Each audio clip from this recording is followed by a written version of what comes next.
Carles Puigdemont souffle le chaud et le froid. Le président de la Catalogne demande une médiation internationale, mais il devrait aussi soumettre au Parlement régional les résultats du référendum, ouvrant la porte à une déclaration unilatérale d'indépendance. Au lendemain des violences policières qui ont émaillé le scrutin interdit, il interpelle Madrid.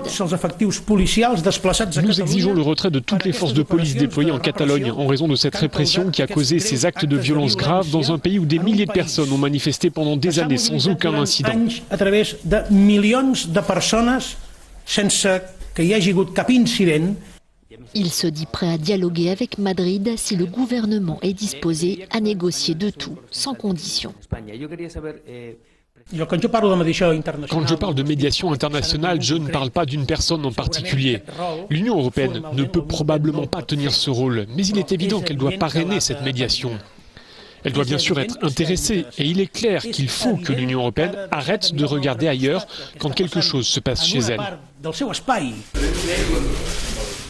La journée en Catalogne a été marquée par de nouvelles manifestations de militants indépendantistes dénonçant les violences et criant démocratie.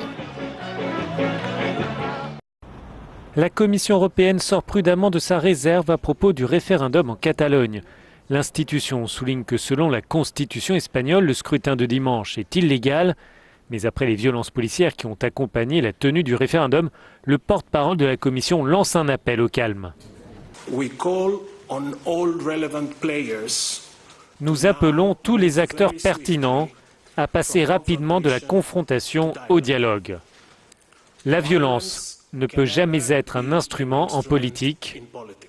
Nous faisons confiance à Mariano Rajoy pour gérer ce processus difficile.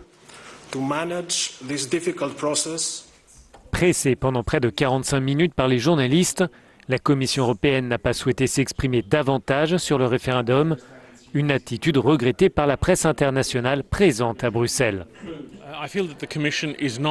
J'ai le sentiment que la Commission n'est pas à la hauteur de ses responsabilités pour défendre les traités, y compris la Charte des droits fondamentaux et l'obligation de défendre la liberté d'expression dans les États membres.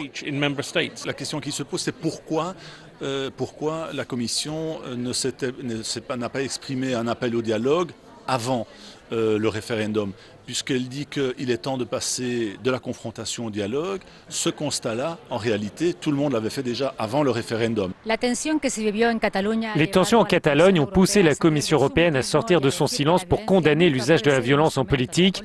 Mais dans le même temps, l'institution ne parvient pas à créer les conditions du dialogue.